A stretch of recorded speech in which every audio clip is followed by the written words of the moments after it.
Welcome to K-Catalog. Level 4, Unit 5 textbook, page 70 to 71 tayo for culture and information part. Title ng passage natin, Arirang.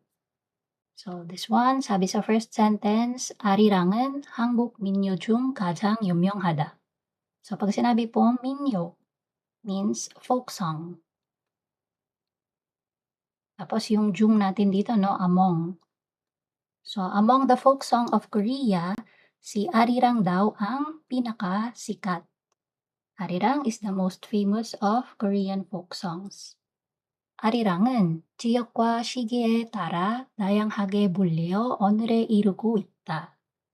So sabi, si Arirang daw, following or depende sa region and time. So time, hindi yung time na 1:00, 2:00, hindi po So kung anong period of time, so anong panahon siya nagawa, kumbaga. So dayang hage or nasulat. Dayang hage, bulyo. So pag sabing dayang hage, iba't ibang klase ng bully. So bulyo, ibig sabihin pagkanta. Okay? So sang, so parang naikanta siya, parang you can think of it as may iba't ibang klase siyang version. Yan. So this one, think of this one as different version or various version na lang.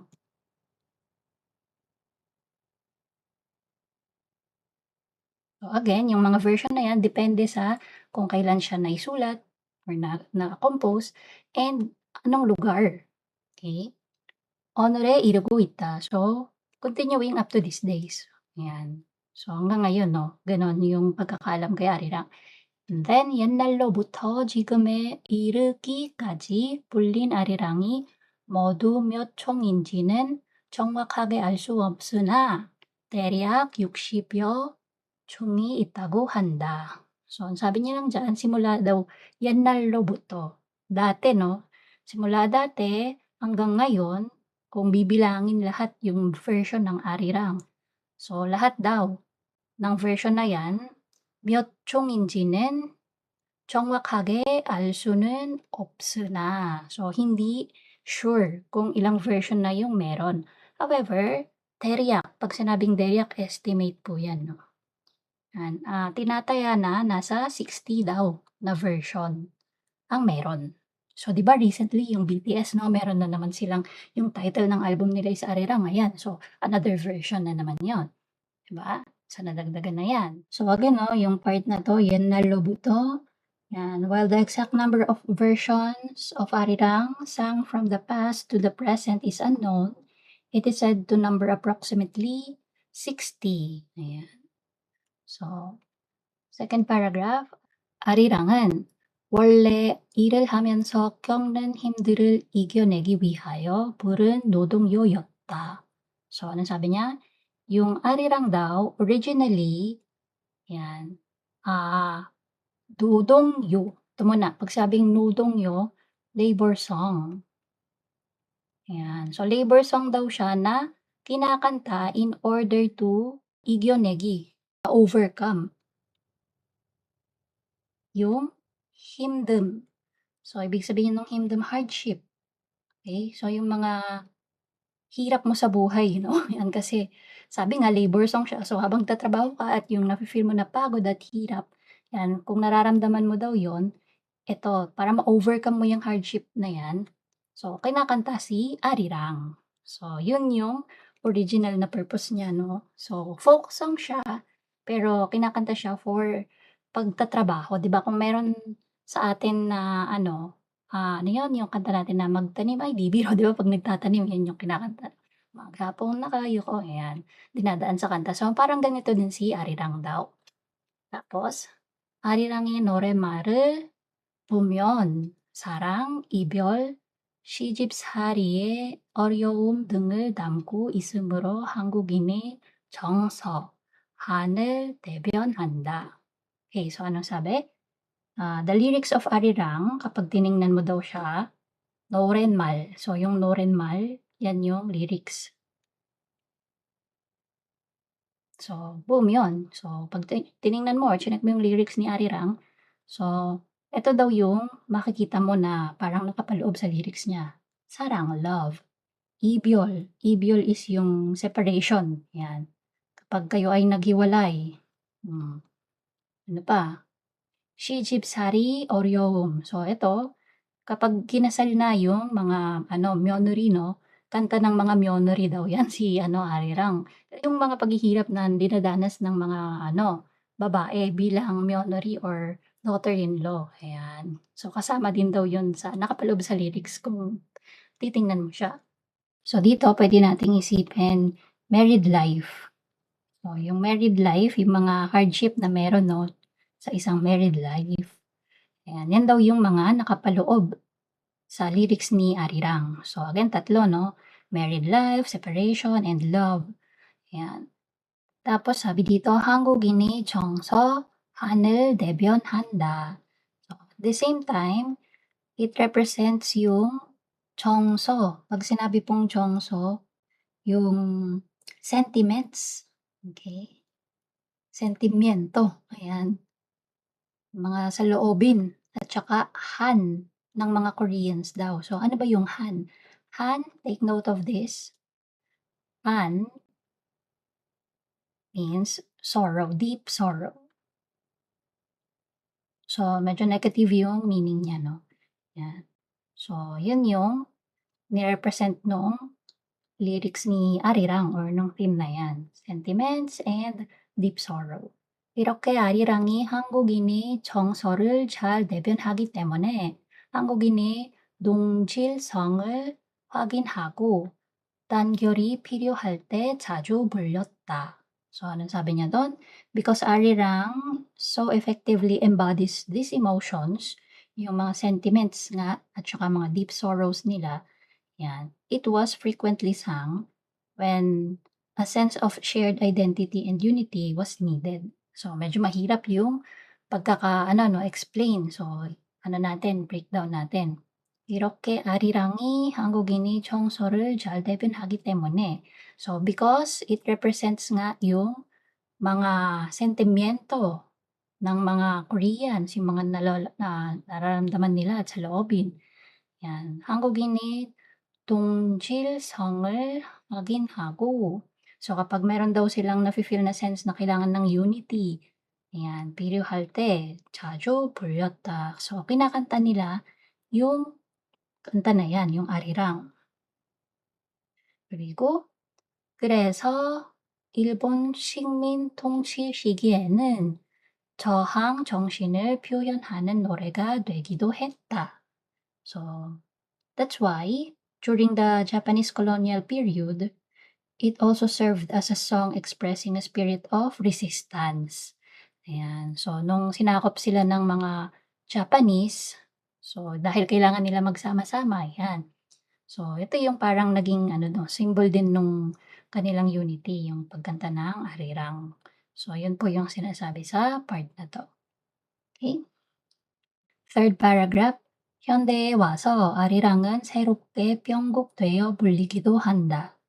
So, sabi, in modern days or sa modern times, ngayong panahon, yung arirang 새롭게 편곡돼요. 불리기도 한다. Sinasabi niya lang dito na may mga new arrangements or new versions nga. Yan. 빠르게 또는 느르게. So, pwede siyang kantahin. May mga version na kinakanta siya ng mabilis. Meron din naman na mabagal. So, 빠르게, fast, 느르게, slow. 슬프게 또는 밝게 불리면서. So, may mga version din daw kung saan malungkot yung feeling ng pagkakakanta. Meron din namang bright yung pagkakakanta, no? Parang bright yung feeling mo kapag narinig mo siya. Yan. And then, 아리랑은 또 다른 모습으로 현대 한국인에게 사랑을 받고 있다. Sabi niyan, yung arirang is loved by modern Koreans in new forms. So, kung ano yung mga bagong arrangement, yan, nagugustuhan din siya ng mga Koreans, no? Mga modern Koreans. Katulad nga nung yung ginawa ng mga BTS. Yan, di ba? Arirang nila. Shinanda, parang no? Exciting yung beat ng kanilang arirang. Yan. Tapos siyempre BTS 'yun, eh. So, malamang not just Koreans 'no, even mga foreigners gustuhan 'yun. 그리고 이제는 한국을 넘어 전 세계인에게도 친근하게 다가가고 있다. So sabi niya, and now it is reaching out familiarly to people all over the world, extending beyond Korea. So also ngayon, so lumampas na siya sa Korea, lumabas na siya 'no, especially yung BTS, oh, 'di ba? Gaya ng in-explain ko kanina lang, 'yan, 전 세계인에게도 sa mga tao din 'no, globally, 'yan, all over the world. So na-extend na or kumbaga naipapaalam na yung arirang na kanta na 'yan. Okay, so dito tayo sa question number 1. Arirang은 어떤 노래입니까? So anong klaseng kanta daw si Arirang? Saan mo siya makikita? Anong sabi kanina? Siya ay folk song and usually kinakanta siya 'no, as a labor song. 노동 요였다. So ito po yung sagot. So you can get the answer dito. 아리랑은 원래 일을 하면서 hanggang dito sa 노동요입니다. So gawin mo lang na 노동요입니다. Yan. Okay, so puwedeng 노동요 or puwede ding 민요 kasi dito sinabi din niya, eh, 'no, 아리랑은 한국 민요. So folk song. Pero kung gusto mo na specific, yan, so yung labor song siya 'no. Next, 아리랑이 노랫말을 주로 어떤 내용입니까? So dito, ano daw yung content or pinaka-idea nung lyrics nung kanta na Arirang. So ito siya 'no, sarang, ibyol, ayan. So itong sentence na 'to, magkatabi lang. Then for number 3, 여러분 고향의 대표적인 전통 민요로는 무엇이 있습니까? So sa atin sa Pilipinas, ano ba yung ating folk song? So yung nabanggit ko kanina 'no, magtanim ay di biro, ayan. Ano pa? Leron-leron sinta, 'di ba? So yun yung mga folk song natin. Ano pa? Manang Biday, oh, yan marami tayong folk song. So yan yung puwede natin isagot for number 3. Yan. So dito sa baba kung titingnan natin yung ito, Chindo Arirang. So isang version 'yan, and then may isa pa, Milyang Arirang. So kung i-search niyo siya sa YouTube, so maraming version kayo na makikita dun. Yan. So dito tayo sa 배우나후이확인. So 문화유산, cultural heritage, 자연유산, natural heritage. 무형유산, intangible heritage. So 'pag yusan-yusan, yan, lahat yan heritage 'no. So maiiba lang siya pagdating sa anong klaseng heritage siya. So 'pag Munwa, cultural heritage, Chayon, natural, Muyong, intangible. So 'pag sabing intangible, yung hindi siya visible na nakikita ng or nahahawakan, 'yan. So ano ba yung mga puwede sa intangible? Yung tradition, ayan. Okay, so ano pa? Yung kanta, yung sayaw, ayan. And then Girokyusan. So Girokyusan is yung document naman 'yan, yung ginawa ni King Sejong 'no, yung Hangul, ayan. So isa siya sa mga Girokyusan, o documented heritage. Tapos or documentary. 문화재. 'Pag sinabing 문화재, cultural property. And then 유적지, historical site. 유물, relics. 시대, yung era or yung time. So Shilla 시대, 'yan, anong time 'yon? Shilla dynasty, anong era siya. And then Kunggol Palace. Next, Gyeongsang. So Gyeongsang, dalawa yung puwedeng meaning nito, isa normal, and then yung isa naman is mountain top or peak. Kasi dito sa unit 5, ginamit siya as mountain top or mountain peak. summit, 'yan. Osu Lake, Sachal Temple, Chesa, yung ancestral rites 'yan 'no, yung pag-ano, pagbibigay ng pugay sa mga yumao, 'yan. Mudom, so ito yung libingan. Hwasansom, this is volcanic, so Hwasan, volcano. Okay, so volcano, so volcanic, and then Som is island. So kung ang tawag natin sa bundok is San lang, kapag volcano na, Hwasan. And then Som island, volcanic island, and then Songkak. Songkak means castle. Tapos Ongjanghada. Ongjanghada, majestic. Sopchihada, intake or ingest, to take 'no, uminom, 'yan, or kumain. Hegyalhada, solve. Tapos dito naman, Ilchul. So 'pag sabi nating Ilchul, sunrise.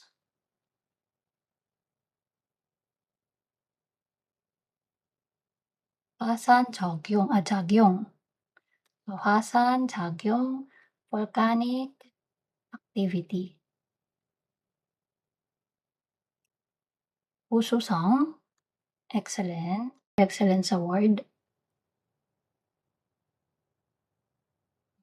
Then Injeongbatta, to be recognized. Di ko na isusulat 'no, para mabilis tayo, pakinggan na lang. So, Jipyeonjeon Hakja, Hakja scholars. Jipyeonjeon, proper noun, so pangalan po siya nung lugar. Jipyeonjeon Hakja, scholars ng Jipyeonjeon. And then Bontuda, so Bontuda, to imitate, gayahin.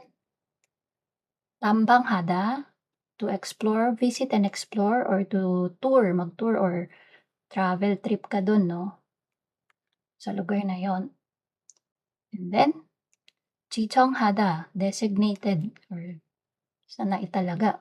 Hindi na daw isusulat pero automatic sumusulat yung kamay ko. And then Pucheonghada, to preserve.